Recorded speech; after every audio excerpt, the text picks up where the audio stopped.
minute. He's usually a little late. Got to remember to take attendance at some point here. So I'll put my spreadsheet up to remind me.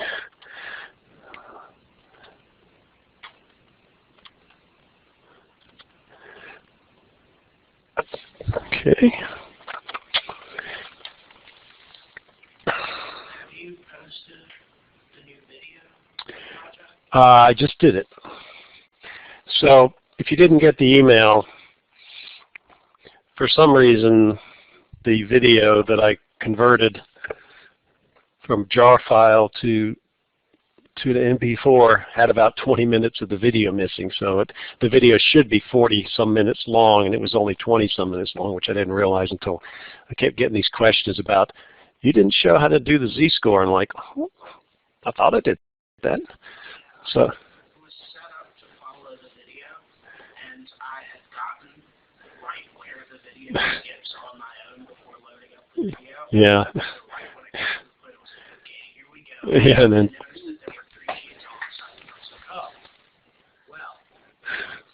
Yeah, no. So yeah, I didn't realize that. So I fixed that. It is now 40-some minutes long, and it wasn't like I forgot to do it. It just I can't. Maybe I accidentally deleted part of it when I converted it. I don't know. Doesn't really matter. Just now it's fixed. So I'm going to give you an extra 2 days to finish that.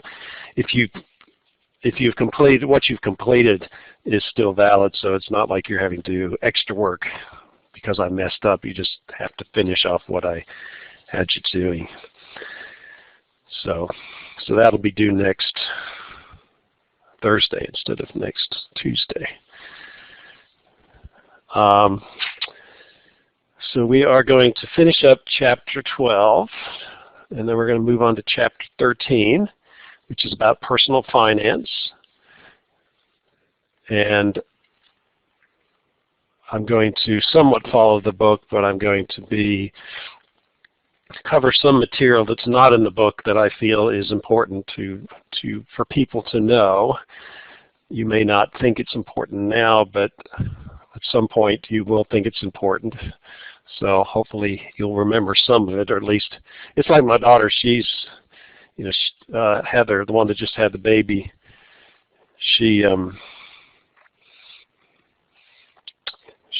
30, should be 31 this year, and so she has a job where you have a savings, you have a 401k program, and I think nowadays they put you in it by default. You can opt out of doing it, but they put you in it because what they found is that if they put you into it, you won't leave because you think, oh, maybe it's a good idea because they're putting me in it. I don't want to go to trouble. It's probably a good idea. But if they don't put you in it, nobody does it. And what do you lose by getting put in it? Nothing, except you have less money in your paycheck, but you are saving it, which you can use later anyway. So it's not like you're not. But if you don't put money in and you get to retirement and you don't have any savings, then you're going to be, you're going to be one of those old people that is going to the food bank and things like that. So it's and she asked me about, she said, Dad, what's the difference between a Roth IRA and a traditional IRA? Yeah, that's the base, that's the general concept. Is there an advantage? What are the advantages of one versus the other? Why would you do one over the other? Because you think, so we'll talk about that. And it was kind of funny because I actually did the calculation. I said, okay, if I put my money in now, but I get the tax, I don't have to pay tax on it now, and then I get a certain amount of return on that investment, but then I have to get taxed on it later versus that's the traditional IRA. If you pay tax on it now, the money that you accumulate over that investment time period is not taxed, and then when you take it out, it's not taxed. Does that really make any difference?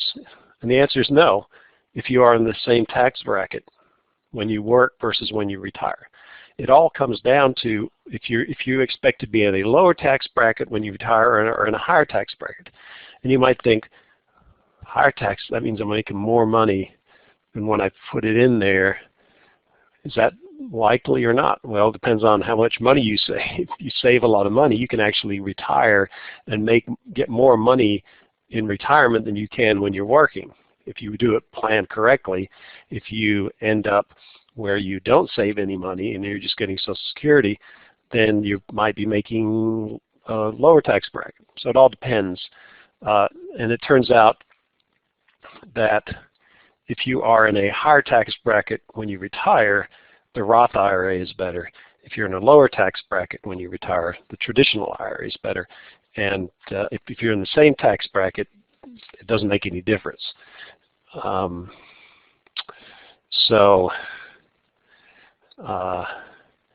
kind of have to make some assumption of which way you think you're going to, which way you're going to go. Anyway, so I told her that. Sometimes you're tempted to do the traditional IRA because you put the money in, you have to pay like taxes, so you might be paying $1,000 taxes. If you do an IRA, you'll put the money in the bank and you won't have to pay taxes, but you ultimately have to pay taxes on it. There's some other things that relate to how you can take it out, and if you're going to now it accumulates interest. The interest is, in both cases, the interest is tax. Well, for Roth IRA, the tax is the interest is not taxed. The other nice thing is it makes your taxes a lot easier, because all the investments you have in IRAs you don't have to pay tax on during the year, so you don't have to report it. The banks report it, but you don't have to put it in your tax return. So if you have 7 things that you have invested in, you don't have to report it and do all that stuff until you take it out. Then you have to do it. Okay, but we'll talk more about that stuff. That's one thing they don't talk about in the book, but that's a question that you're probably going to run into at some point. Okay, back to these monormal distribution problems. So what we've mostly looked at is we have a mean and a standard deviation, and we have 2 values, and we say, is what percentage of the data is above a value, or below a certain value, between certain values. Now, you can also just be given the z-scores, which is just a simplification of what we've been doing in the past, but some of your homework problems involve that. So we worked one problem last time, this one here, between 1.41z and 1.83z. And in that case, we subtracted the values because they were both on the same side of the 0 point. Here, they're on different parts of the z, different parts of the, as far as the sign is concerned. So again, remember that when you draw your representative figure, when you're just dealing with z-score, the distribution is centered around x equals 0 instead of around the mean. So that should have been slight. Let's just slide it over just a little bit, like that. So what they're asking here is what percentage of the data would be between a z-score of negative 1.98, which is over here, and a positive 1.02. So if you draw vertical lines from those z-scores, you'll see that we have an area to the left of the mean, or a z-score of 0, and an area to the right of the mean. The only difference between what we've done before is the z-scores are already calculated. We don't have to do anything. So what we would do is we would find the area under the blue hashed area, which is from the mean to negative 1.98z. But what we would do is we'd use z equals positive 1.98 to look up the corresponding area, because we don't have a table that uses negative z, but because it's symmetric, it doesn't matter. So I forgot to bring in my table today, so I'm going to just go back and forth. Actually, I think I'm going to drag it so I don't have to I'll make a clone of it, and I'll put it nearer to where we're. So clone the page. I guess I have to drag it. Okay, so I'm just going to drag this thing down.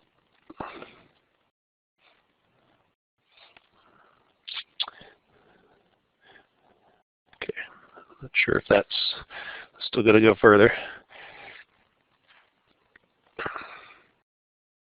Maybe that's it.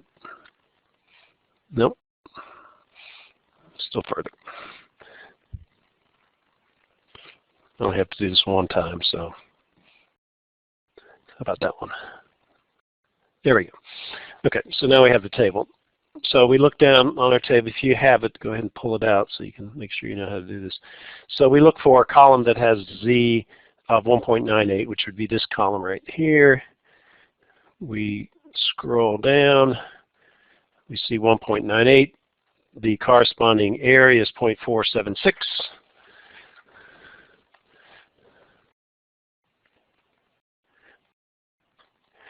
So the area underneath the blue hashed in area is 0.476 out of 1.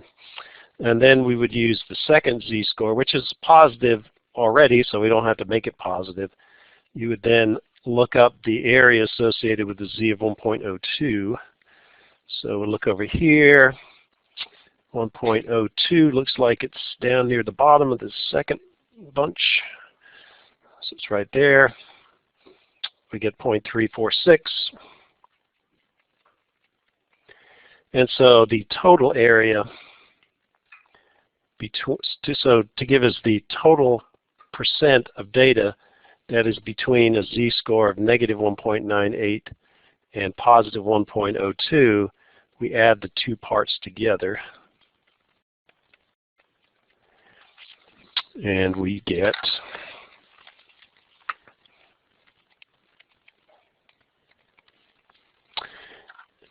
0.822. So what does that mean? It means that 82.2% of the data is between z equals negative 1.98 and z equals 1.02. Now both of these numbers actually are close to some kind of rule of thumb that we have. You know, 1.02 is close to 1. And the rule of thumb says 65%, I think. 65% of the data is between plus or minus 1. So if I take half of that, half of 65 would be about 32, which is close to this number. And negative 2z is close to negative 1.98z is close to negative 2. 2 standard deviations says approximately 95% of your data is between plus or minus 2 standard deviations. So if you went between minus 2 and 0, it would be half that amount, which would be half of 95 is 47.5. And you see it's very close to 47.5. So if you add those two separately, so this is like almost minus 2 to plus 1, you get 80%. If you went plus or minus 1, you'd have 65%, which is less than that. If you went plus or minus 2 standard deviations, you get 95%, which is above that. So that makes sense.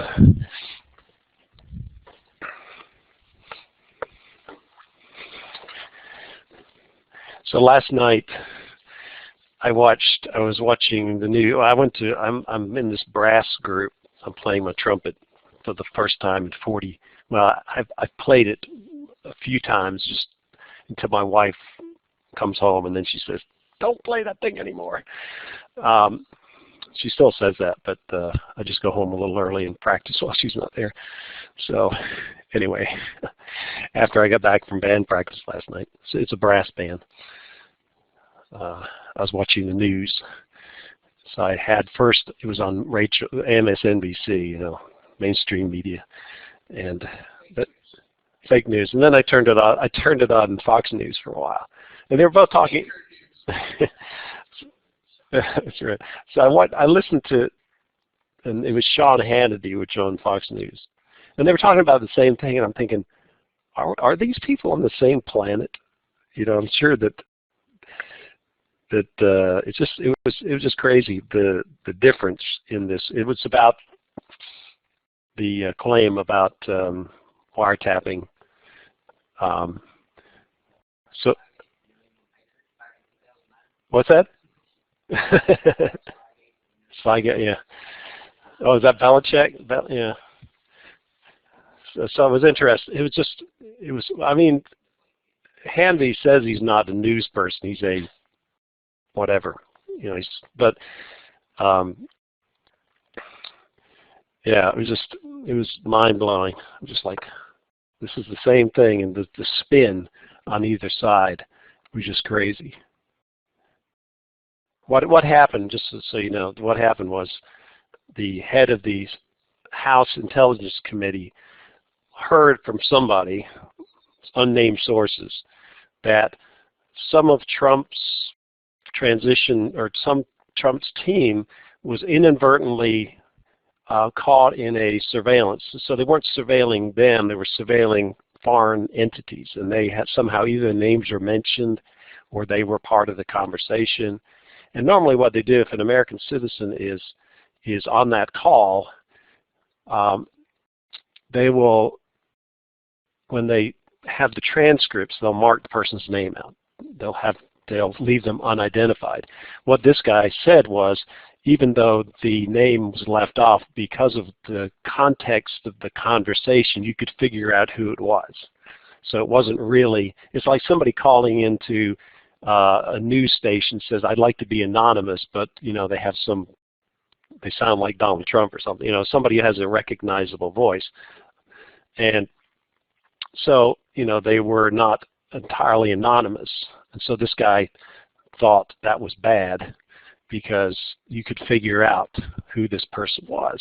So I guess the question is, do you not show the transcripts to anybody in the government because you can figure out who it is, or you just ignore it because you can figure out who it is? So it's an interesting concept. So, but the Fox was spinning it as, well, see, yeah, they were wiretapping Trump's offices. They were not, okay? But they were, it was just so, and Obama was a bad guy for doing this. Like, okay, that was it. So that was the Fox spin, and then the MSNBC spin was this guy from Congress going to Trump and saying, hey, we found this out, without going to the committee and keeping it, you know, they're supposed to be checks and balances, not in cahoots with the other guy. So that was their spin, that, you know, so it was, and I'm just scratching my head there thinking, wow, this is crazy. Okay, another way of doing these problems is that you actually start with the area and then work out the corresponding z values that make that happen. So this problem, 23, says find the value of z such that each condition is met. And it's the same kind of procedure. You draw a picture to figure out what the heck is going on. And then you just have to go in the backward direction. So let's do one. We'll do two of these. So what it's saying, it says find the value of z such that this condition. So here we have our, so we don't even have to read the problem. It's like, oh, it's something to do with z-score, so I'm going to draw this normal distribution as a function of z. And it's going to go from -3 over here to +3 there. It says 10% of the total area is to the right of z. So let's just think about where, if we drew different lines, whether, you know, just if we didn't really know what the heck we're doing, let's draw a line here. So if the total area under here is 100%, would this, if I put the line here, would that make any sense as far as this problem is concerned? Well, you'd say, well, I've got a small area here, but that's to the left of the red line. So that's probably not what we're talking about. if I talked about the area to the right, well, I've got 50% of the area here plus some more. Obviously, the area under this, to the right of this curve is much more than 10%. So that probably is not the right place to put it. So it's probably not a negative z-score. How about if I take that line and I move it over there? So now I look at it and I think, okay, what's to the left? I've got 50% plus some other percent. So that's not going to be the right area that I'm talking about.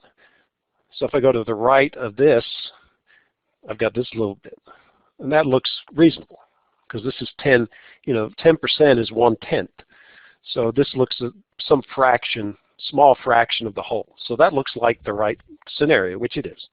Okay, so what we're looking for is the area in this little sliver. And we want to find out what is the z-score associated with that particular scenario. But we say, well, the tables that I'm going to use are based upon the area from the mean.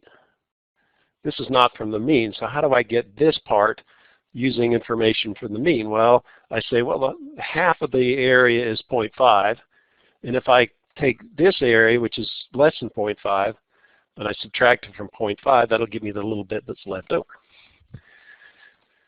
So what I'm trying to do here is come up with an area, and the area is not 0.1. The area that I'm going to use to find the z-score, the area is equal to the area to the right of the mean, this whole thing, minus the area associated with the z-score, well, the area of 10%, okay, which is the red area.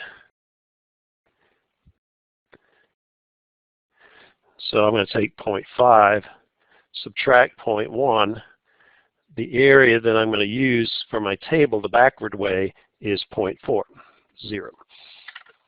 So rather than looking at the z-score, I'm going to use the area and go the opposite direction. So in the past, we've found the z-score and gone to the right to find the area. So now we're going to find the area. We're going to look up the area and go to the left and find the z-score. So if you look at this table,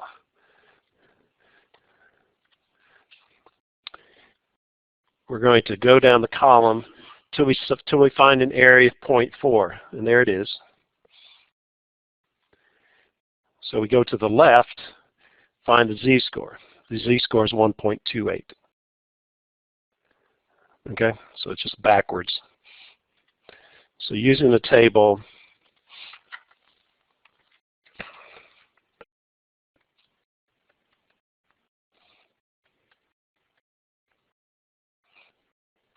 z equals 1.28 for the area equals 0.400. And that's the answer. Okay. In this case, they're just asking for the z-score. What z-score is going to have it so that 10% of the data is to the right? Okay.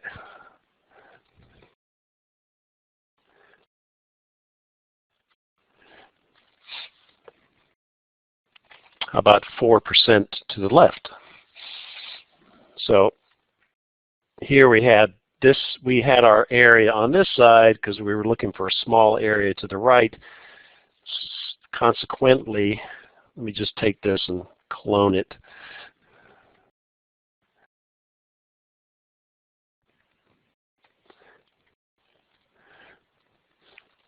So it's going to be the same thing. I don't know why I grouped that, but it did. Group. Okay. So what we're going to do is, in this case, we're going to take this over here. And, it's not the exact same area, but it's the same. You don't have to be exact here. You're just using this for illustrative purposes. So this area here has to be equal to 0.04. So as a consequence, the area that I'm going to look up in the table is 0.5, which is the area to the left of the mean, minus this little bit, 0.04. So that's 0.49 or 4.460, right? So instead of looking at 0.4, I'm looking at 0.46. So you go to the table. Let's go ahead and expand that out. So we're going down the table looking for 0.460 right there. That's 1.75.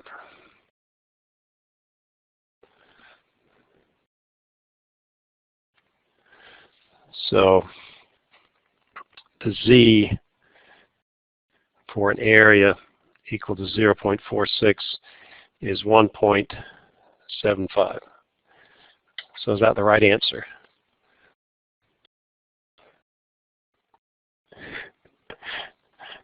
Why is it not 1.75? Yeah, it's negative. So we have to reflect what's on the graph. It's actually negative because the tables only give us positive results. So because of our figure, Z must be negative. So Z equals negative 1.75.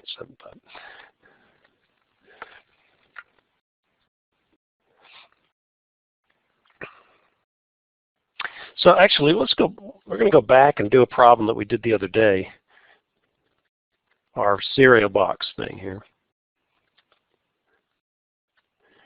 And we're going to ask the question differently. Here they originally gave us a standard deviation. So part B of this problem is if the mean is 24.5 ounces, the standard deviation is 0.3 ounces.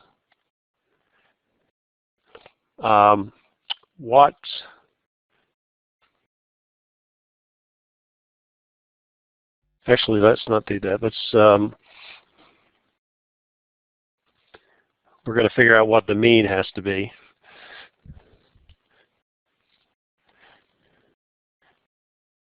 If the mean is an unknown, the standard deviation is given, and we want to only have 2% of the boxes less than 24 ounces. Calculate mean. So we can determine the standard deviation by just running trials on the box machine. The labeling sets the minimum. That's what we're going to advertise as the amount in the box. We're only willing to have 2% be less than that because we feel that's either being a good corporate citizen or what we can get away with. So how do we solve this problem? Well, again, what you need to do is draw a picture, figure out what the heck we're talking about. Excuse me. That's good.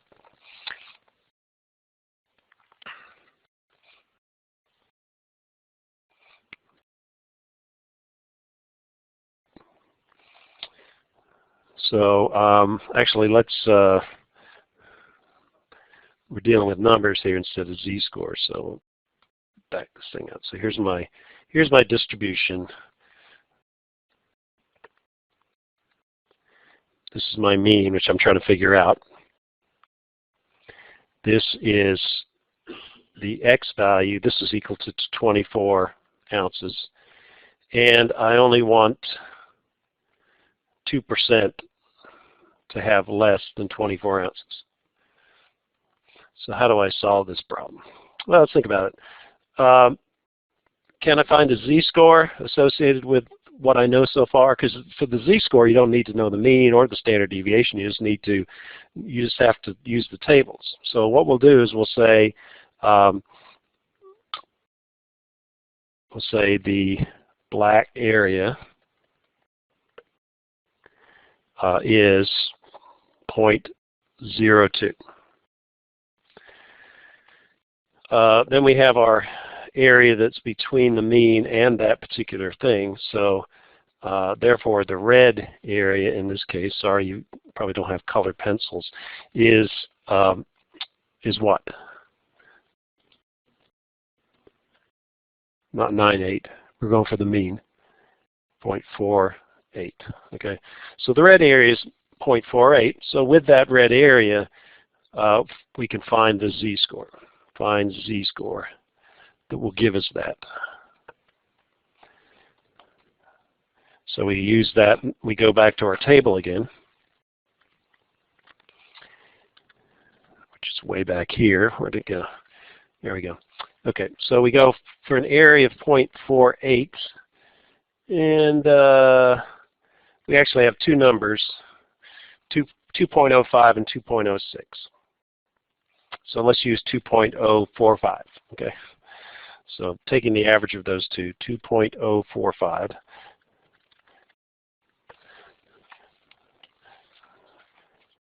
So we get z equals 2.045. Now, what is the z-score?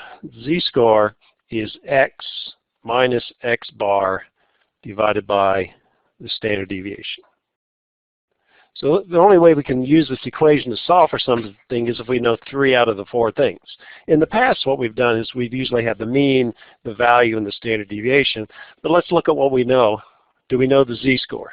Do we have a z-score? Yes, 2.045. Do we have a standard deviation? Yes. Do we have a value? Yes. So that means we can solve for the value that will cause that z-score to happen.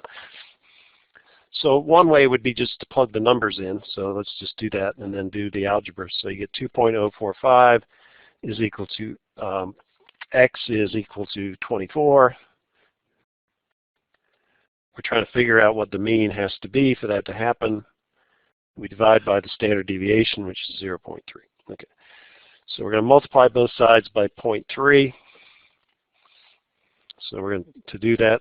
The left-hand side becomes 2.045 times 0.3, which is 6.6135 is equal to 24 minus x bar. And then we subtract 24 from both sides so that we can get this by itself. So if you subtract 24 from that number, you'll get negative 23 point, oops, sorry, something's wrong here. Oh, do you see what I did wrong?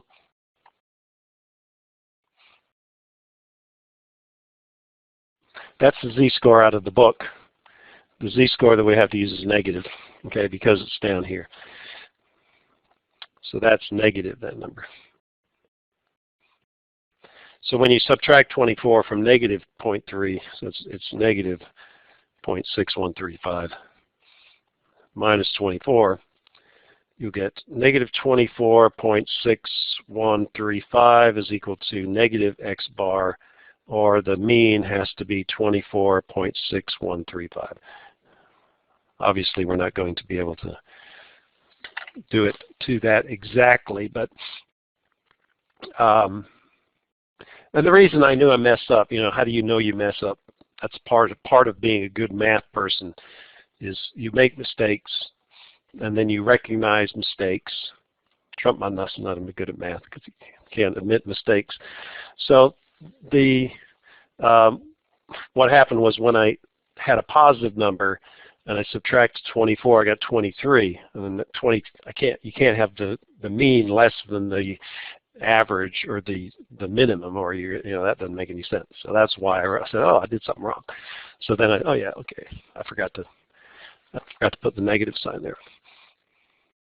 So our previous problem, they had a mean of 24.5, which in that case you had something like 4 or 5% that would be less than its target. In this case, I decided on a percent that I determined to be acceptable, and then I worked back to figure out what the target would need to be, and it has to be a little bit more than the previous problem because I wanted to have less of them that are below the requirement.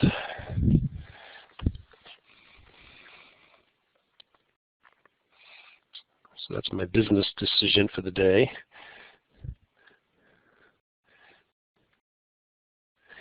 And the last thing is these problems 58. What they're looking for there is basically what we've just done here is you're not actually even using the table. All you're doing is saying, I'm given in this problems, or this set of problems, I'm given that the average is 76.8. The standard deviation is 9.42. They're asking what is the actual value to give me a z-score of negative 2.39. So it's exactly what I just did here, except it's not part of a problem. It's just a math problem. And so to do that, what I'm going to do is, before what we did is we plugged the numbers in, and then we solved. But most of the time in the real world, you don't do that, or at least in physics, I don't do that. I solve for what I'm trying to figure out algebraically, and then I plug the numbers in. So don't plug the numbers in. So how do you do that? Well, what you have to do is pretty much, these are all variables. You have to treat them all as variables. But you use the same rules apply for variables as for constants.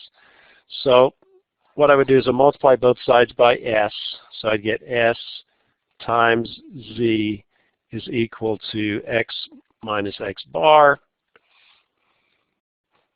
So instead of multiplying these two numbers together, I'm multiplying the variables. Then I would subtract x from both sides, so I'd get negative x plus s times z is equal to negative x bar. Actually, in this case, I'm solving for, this is what I did in the previous problem, but for this problem, I'm looking for what is this value. So I'd add x bar to both sides, so I get x bar plus s times z is equal to x, or switching sides, x is equal to x bar plus s times z. So that's the equation that I need to use. And why do I do that? It's because if I have problems like this, I don't have to do the algebra anymore. I've done all the algebra symbolically, and then I can plug it in. So for our particular case here, for problem 58, x bar is 76.8. Standard deviation is 9.42. The z-score is negative 2.39. Therefore, the corresponding value, x, is going to be less than the mean because it's a negative z-score.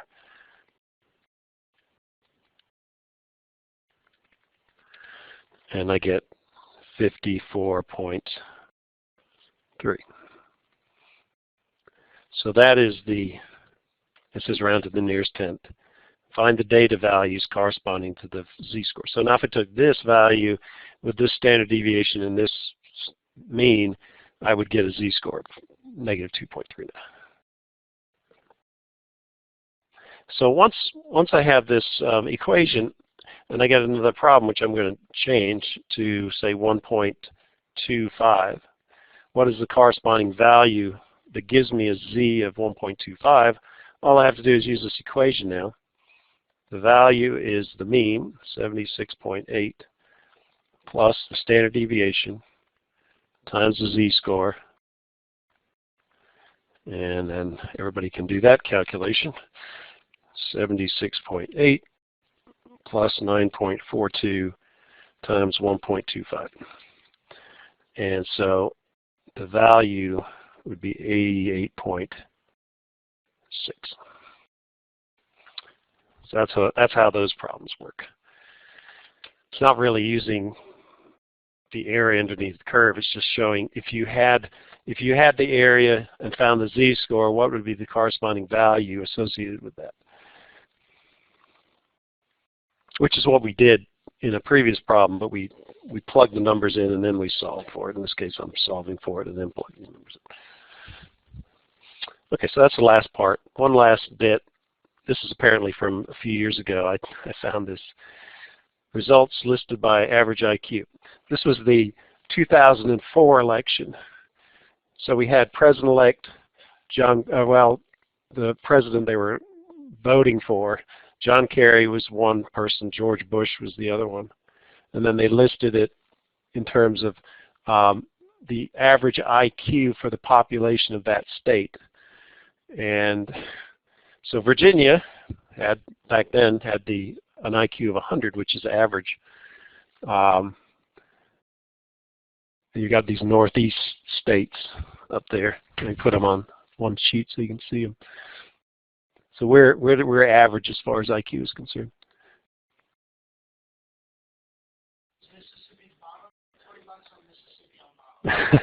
Yeah, Mississippi, average IQ 85. So I'm just presenting the data there. But it's kind of yeah, it's interesting how that, where they got that from. I don't know where they got the data from, but that's an interesting. We were talking about IQs. I would, surprising that it's, I mean, what was the standard deviation for IQ? It was 15. So they're saying that, I mean, there's a big difference between 113 and 85 as far as.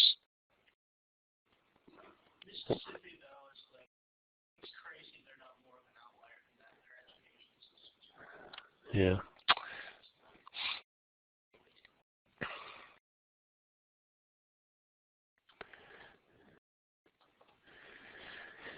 Okay. So that's it for chapter 12. So we're moving to chapter. Pardon me?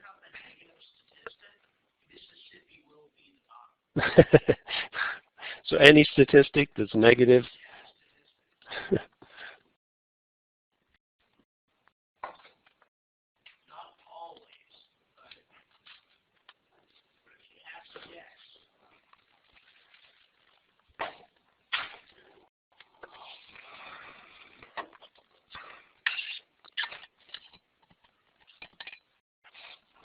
Well, at least if you're average and you move to Mississippi, you're now automatically above average.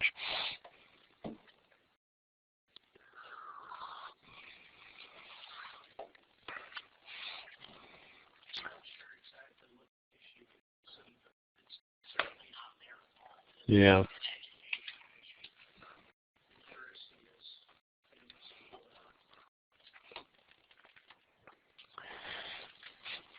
So we're going to talk about personal finance. Like I said, some things that are in the book, some things that are not in the book. I have gotten reviews from previous classes that, well, it was one person made some comment about my discussion of personal finance. And basically it was saying, you shouldn't interject your personal opinion into the problem was I wasn't interjecting my personal opinion. It's just that I guess most things can be politicized, even money. And anyway, I'll let you know if anything is close to being a personal opinion or not. But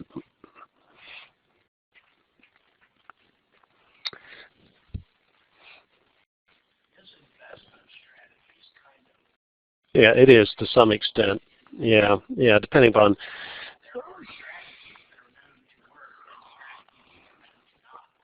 Yeah, I think that was the point, was the strategy question. What do you do? And there are things that are so black and white as far as whether they are good or bad. There are other strategies that are questionable.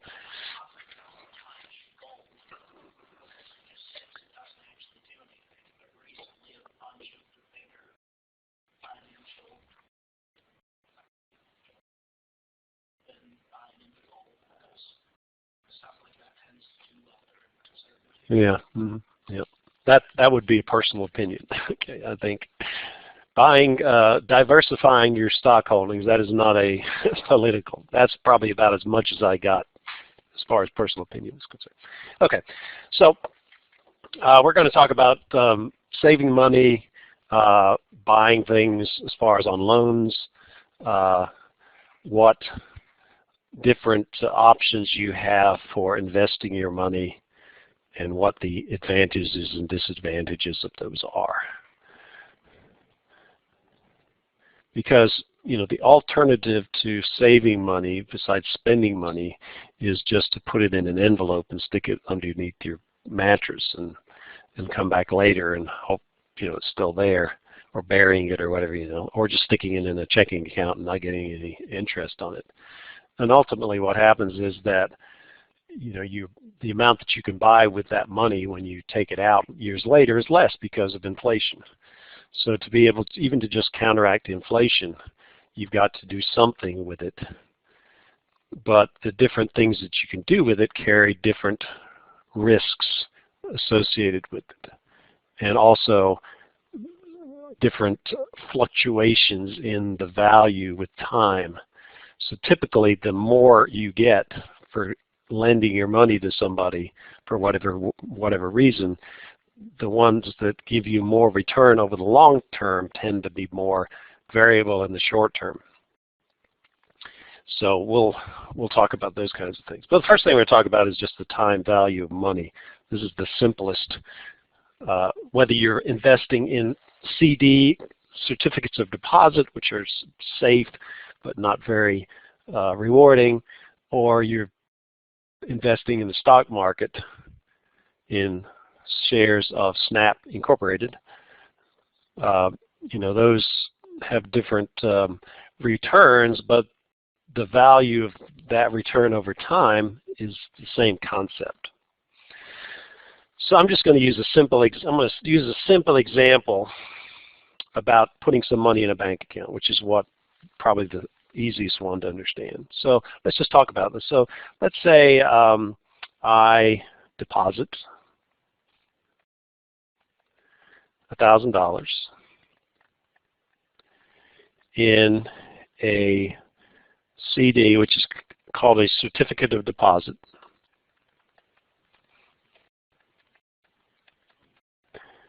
So that doesn't stand for compact disc, even though nowadays people are probably forgetting what compact discs are.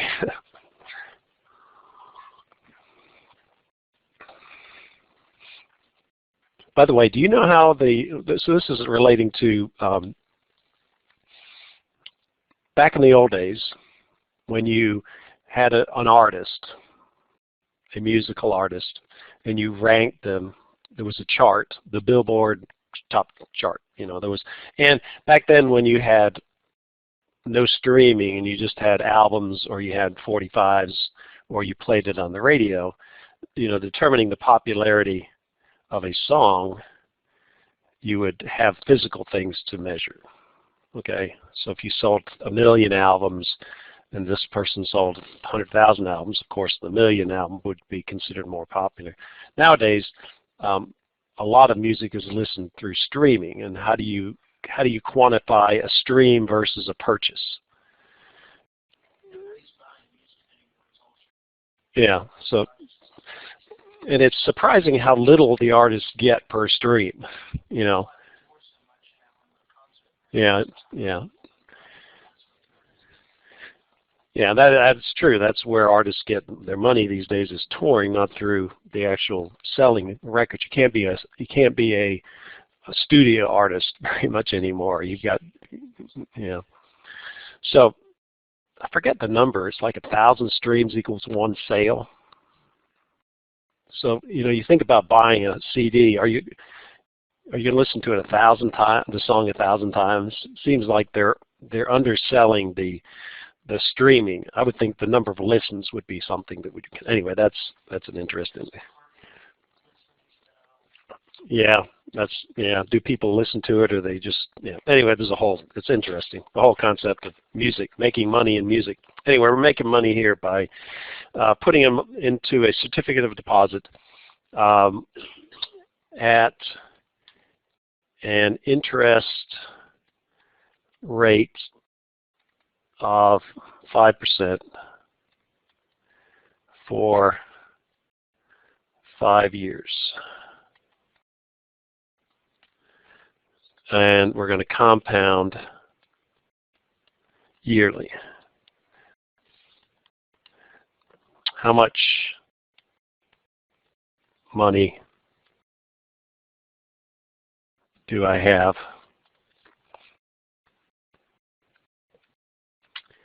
after 5 years? Question mark. Okay, so how does this thing work?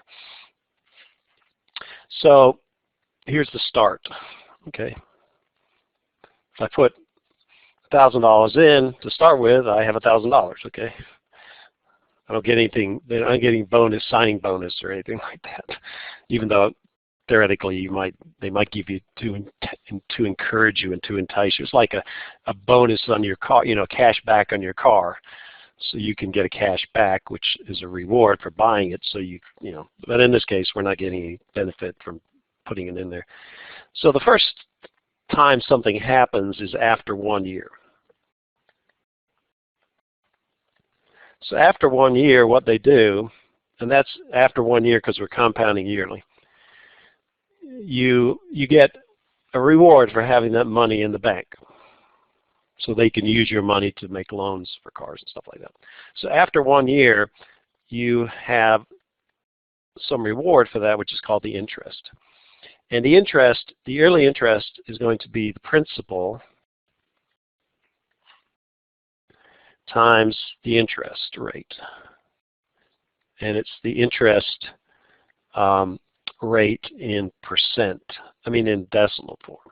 So in our case, our principal is $1,000, and our interest rate is 5%, so the decimal equivalent of 5% is 0.05. So if you multiply that together, you get $50. So we'll say at the beginning of the second year, so right immediately after the first year ends, the principal, or the amount that's in the account, is going to be your $1,000 you had initially plus your $50 that you got as reward for having your money in there. So you have $1,050. Okay? So instead of just getting, in the second year, instead of getting interest on $1,000, you get interest on a larger amount. You get credit for that amount. That's what compounding is. You're adding on to your principal each year, so you're not only getting interest on the original amount, but on the accumulated amount. So after 2 years, again, you can calculate the interest for the second year. It's the same thing, but in this case, instead of $1,000 as your principal, you have now $1,050. You still have the same interest rate. So that's not going to be as easy to calculate, so let me use my calculator. 1,050 times 0.05, you get $52.50. So we earn another $2.50 the second year. So what we can say is at the beginning of the third year, our principal is the value that we had at the beginning of the second year, which was $1,050, plus the interest that we have earned during the second year. So the principal now has increased to $1,102.50. If we didn't include this interest added on, we would just be getting $50 each year. Now theoretically, if you came after the end of the first year and you took the $50, give me the $50 now, then you wouldn't have any more money there. So it's leaving that accumulated money in the account. Now, rather than doing this for the entire 5 years, if you the mathematical expression, which takes all this into account, says that the amount of money in a savings account or any kind of account that's building interest, building value, is equal to the principal times 1 plus the interest rate raised to the nth power. So let me define those. So A is the amount after n periods, which in this case is yearly. P is the principal. That's the amount that you put in initially. So we'll say that's the initial amount. R is the yearly interest rate in decimal form. And N is the number of years. So this thing of 1 plus R to the n power is this effect of putting the money back into your, keeping the money that you get for having it in a year, leave it in so you get more interest on it. So for our particular case, the principal was $1,000. The interest rate was 5%, which is 0.05, raised to the number of years, which is 5. So this is when you need a calculator that does exponential. It's hard to do. That's well, because that's the easiest one to start with.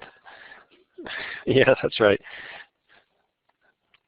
Yeah, it's interesting. I mean, when I first opened a savings account as a kid, it was compounded quarterly. Now pretty much everybody does what's called compounding continuously. There's not a huge amount of difference between compounding quarterly and compounding continuously, but it's just, it gives you the maximum value.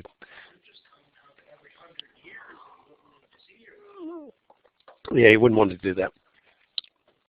So we get $1,276. If we didn't compound it, if we had no compounding, it would just be, the amount would be equal to the original amount times 1.05 times the number of years. I think that's right. Let's see what it comes out to be.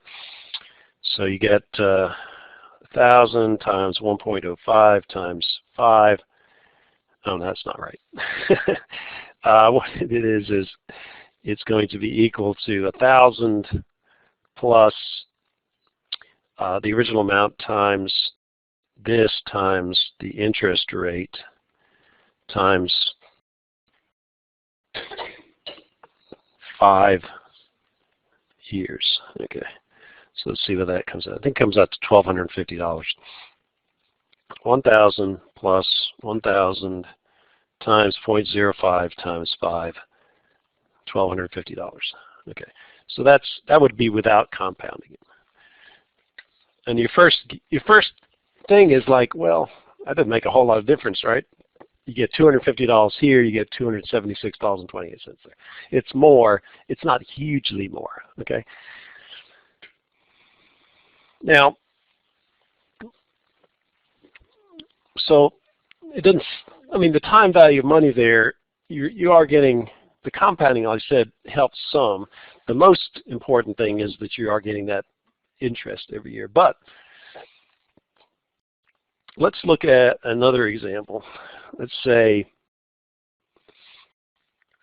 your grandparents decide to leave you $10,000. Okay, so you've got $10,000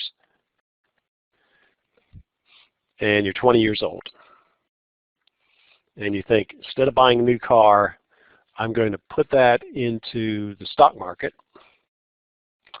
And the stock market, the return on the stock market is historically, okay, it's not, now it's not this much, but if you did it for the last 80 years or 40 years before 2000, the year 2000, it averaged something between, I think, 11 and 13% on average. So I'm going to use 11%. So the decimal equivalent is 0.11. And the number of years is 40 years. So I'm going to keep it till I'm 60. The question is, how much money would I have accumulated if I continued to reinvest my money back into the stock market and not touch it? You know, like, oh, I forgot about that account that I put in there 40 years ago. Let me see how much money I've got in there. You know, just ignore it. So you'd use the same equation. You'd say the amount is equal to the principal, which is 10,000 times 1 plus the interest rate raised to the nth power. So let's see what we get. $10,000 times 1 plus 0.11 raised to the 40th power. 10,000 times 1.11 raised to the 40th power. So we take our calculator. 10,000 times 1.11 raised to the 40th power. And you get $650,000. So that's a little more impressive than the original example. Now, what have I not taken into consideration about? You're assuming the investment's going to match or beat the S&P. Well, not that complicated. Not related to that. What about buying stuff? So I'm using this money to buy stuff. I'm not just saying I got a lot of money here. It's like a millionaire. You know, now millionaire is not as impressive as being a millionaire 20 years ago because, you know, you can't buy as much stuff with $1 million or whatever. So the value of your money, just like I said, when you put your money in an envelope and stick it in the mattress, if you're not getting any return on it, 10 years from now you can buy less of that money than you could now. And so you may say, well, that means I should just buy everything now because it's going to cost more later. But so you have to take into account inflation. So the question is, how much in 40 years, assuming a certain inflation rate, how much is it going to cost to buy the same thing 40 years from now? And so what you could do is you could take the ratio of what you have to the cost of something. So what is the inflation? Does anybody know what the historical inflation rate is? What's that? 2% is, yeah, that's what they want it to be, 2%. So it's been a little less than 2%. During the 80s, it was much higher. And then in countries like Venezuela, it's 50% a year. So it's really high. So, but the Fed, the Federal Reserve, likes to use, and the government likes to keep it at 2%. Now, why wouldn't you want it to be 0?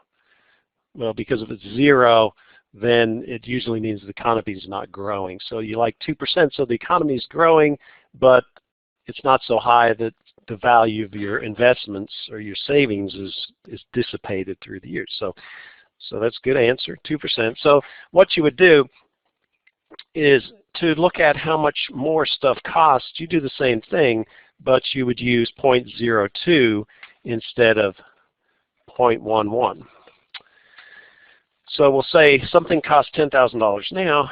How much is it going to cost in 40 years at 2% inflation? So you take 1.02 raised to the 40th power times 10,000, and I get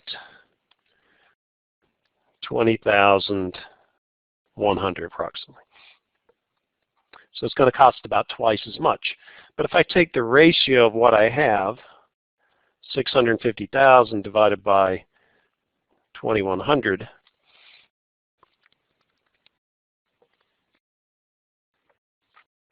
$20,100. That is 32.3. So it means in 40 years I can buy 32.2 as much stuff as I could buy when I had the $10,000. So it's still a good idea to do that if you can get 11% over the life of the investment. So instead of buying, back 40 years ago, $10,000 might buy you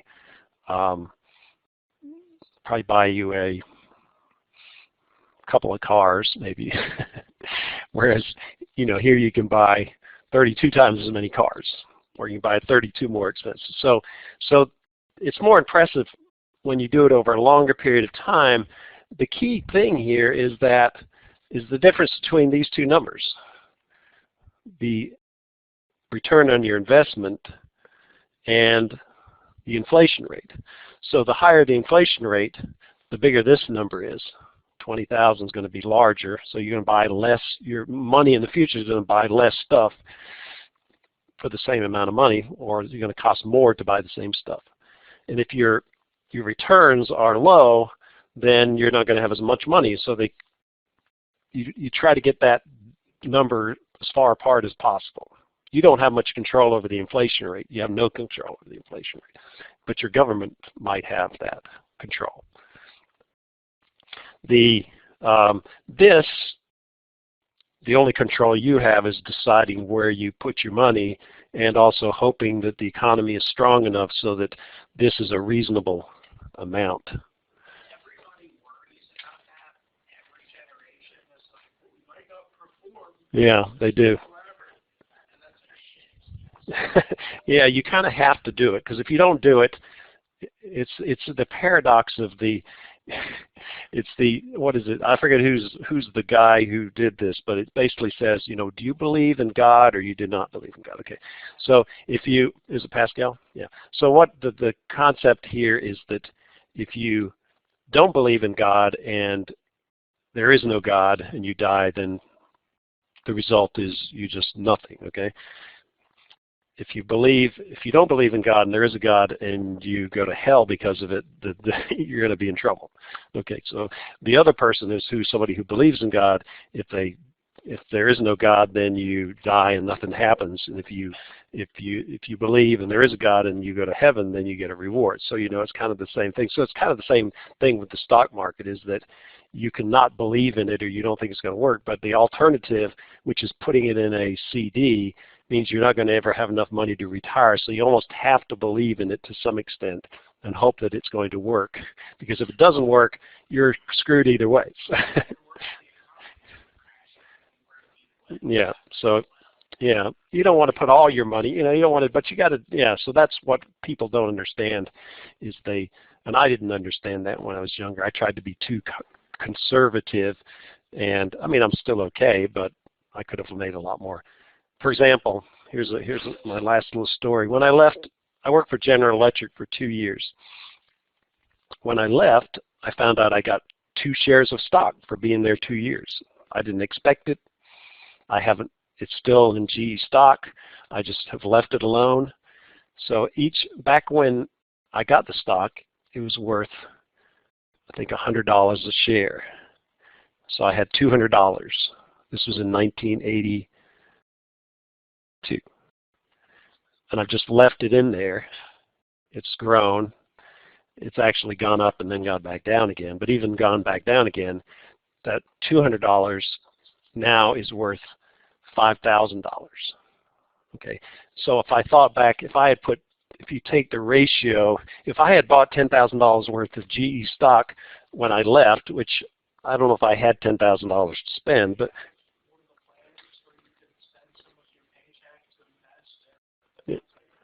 they did, but I didn't do it because I was young and I didn't think I needed to.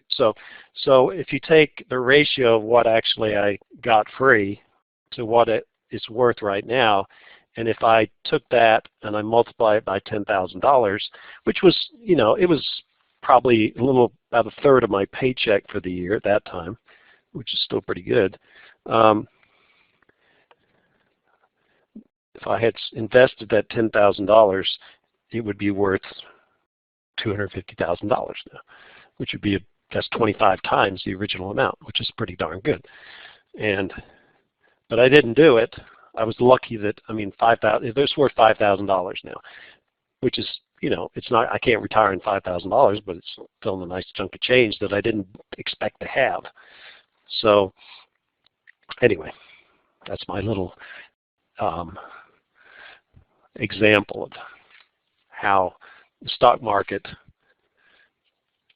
And so if you have a job and they automatically start pulling stuff out and you put it in an index fund, which is a diversified array of stocks that match the certain stock markets, and you just let it go and don't worry about it until you retire, you might have a surprise, a pleasant surprise.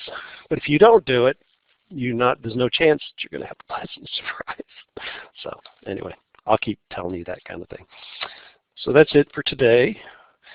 We'll see you on Tuesday. More wisdom from experience here. I didn't always make the right decisions.